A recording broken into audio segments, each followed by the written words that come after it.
Está começando o podcast Dourando a Pílula, um podcast sobre farmácia magistral, farmacotécnica e sobre o que é ser farmacêutico ou farmacêutico.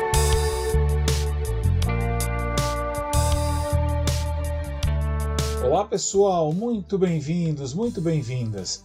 Este é o podcast Dourando a Pílula, o nosso encontro semanal para conversarmos sobre farmacotécnica, farmácia magistral e a profissão farmacêutica.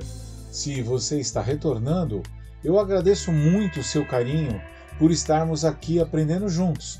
E se você está chegando agora, eu sou o professor Luiz Antônio Paludetti, sou farmacêutico, professor e recomendo bastante que você ouça toda a nossa playlist do Dourando a Pílula e os outros vídeos do canal.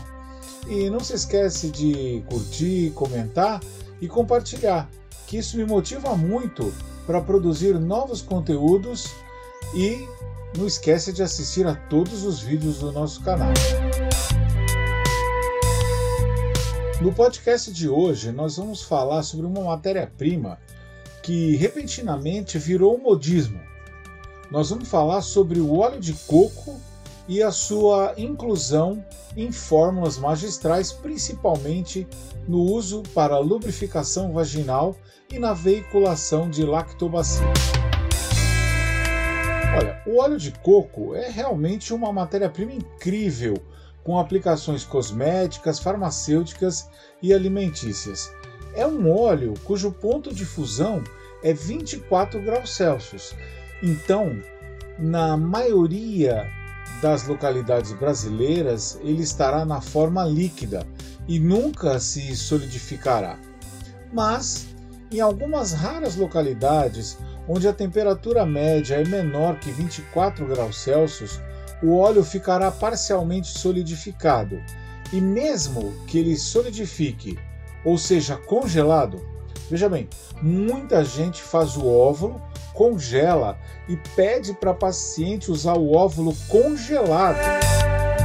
Basta que esse óvulo entre em contato com as mãos para que ele comece a fundir, o que é inaceitável como uma forma farmacêutica. E aí, eu como ser humano do gênero masculino, eu não consigo nem imaginar o quanto desconfortável seja utilizar um óvulo pela via vaginal congelado. Para satisfazer a este modismo desenfreado por uso de óleo de coco em tudo, como se fosse um milagre, algumas farmácias estão usando derivados, como por exemplo uma mistura de óleo vegetal hidrogenado com óleo de coco, misturas de óleo de coco hidrogenado com óleo de coco e misturas de substâncias cerosas com óleo de coco. Entre essa combinação com substâncias cerosas, a mais comum é fazer uma mistura do óleo de coco com 1 a 3% de ácido esteárico, o que torna o óvulo final assim obtido mais rígido. Entretanto, é necessário garantir que esta mistura se funda na temperatura corpórea. E como o óleo é um produto natural, temos sempre que ajustar a quantidade de ácido esteárico de modo que a fusão deste óvulo ocorra sempre entre 35,5 e 36,5 graus Celsius, que é a temperatura corporal humana. Uma outra opção que é bastante feita também é misturar o óleo de coco com bases para supositórios, como a Novata BBC, a White Epsol e entre outras, o que inclusive tem uma receptividade muito boa entre as pacientes. Mas vamos pensar um pouquinho. Geralmente, o óleo de coco é usado como um lubrificante vaginal para o combate ao ressecamento. Quando misturamos o óleo de coco, o óleo hidrogenado ou a Novata, o que obtemos é um sistema com temperatura de fusão acima de 40 graus Celsius. Mas então, professor, como é que as pacientes gostam tanto disso, né? É porque a Novata ou o óleo hidrogenado formam um sistema emulsionante no qual o óleo não se funde, mas sim se emulsiona nos fluidos corpóreos.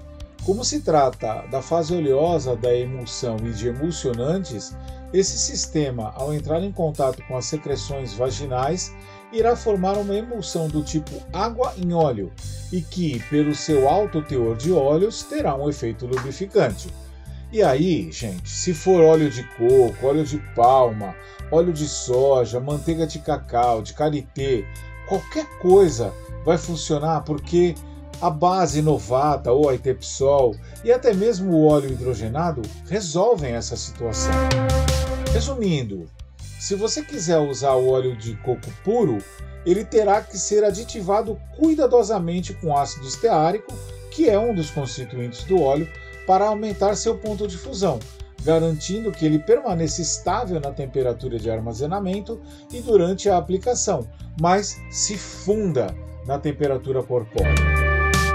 Outra prática muito comum é o uso do óleo de coco como veículo para lactobacilos. Isto, ao meu ver, é inadequado e eu vou dizer por quê.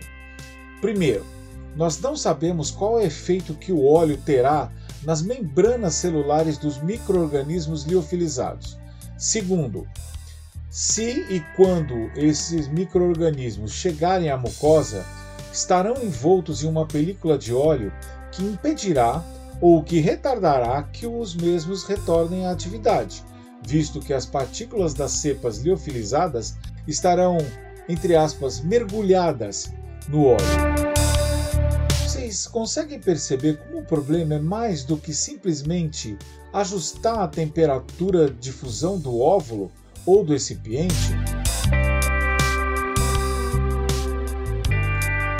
Então, pessoal, embora talvez isso não seja o que se queira realmente ouvir, o tipo de prescrição de lactobacilos veiculados em óvulos oleosos é realmente, ao meu ver, um desperdício de recursos.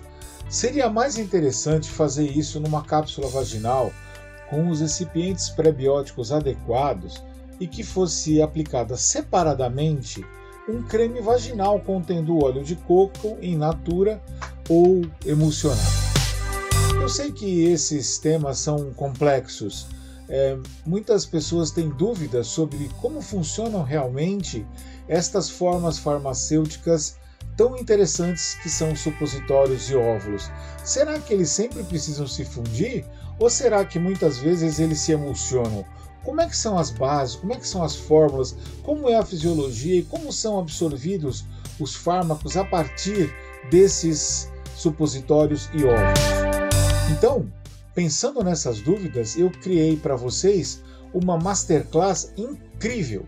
Se você quiser aprender mais sobre óvulos e supositórios, não perca a nossa masterclass que vai acontecer ainda neste mês de março de 2004.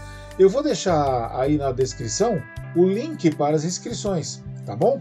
E além de eu explicar toda a farmacotécnica dessas formas farmacêuticas, eu também vou orientar vocês sobre como levar opções interessantes para os prescritores, porque muita gente alega que não tem demanda por óvulos e supositórios. Óvulos e supositórios têm um problema cultural no Brasil, mas as vantagens que estas formas apresentam principalmente para pacientes pediátricos, acamados, idosos, são imensas. Não perca então essa nossa masterclass, hein? Eu espero ver você lá. E esse foi o nosso Dourando a Pílula de hoje. Eu espero que você tenha gostado e eu tenha ajudado você a entender melhor um pouco da manipulação de óvulos com óleo de coco. E se você gostou disso, mas só se você gostou mesmo, não esquece de deixar o like e se inscrever no canal. Compartilhe com os colegas de profissão e outros profissionais do setor magistral. E por enquanto, eu vou me despedindo. Até a próxima semana, fiquem em paz e para aqueles que acreditam, fiquem com Deus. Tchau, tchau!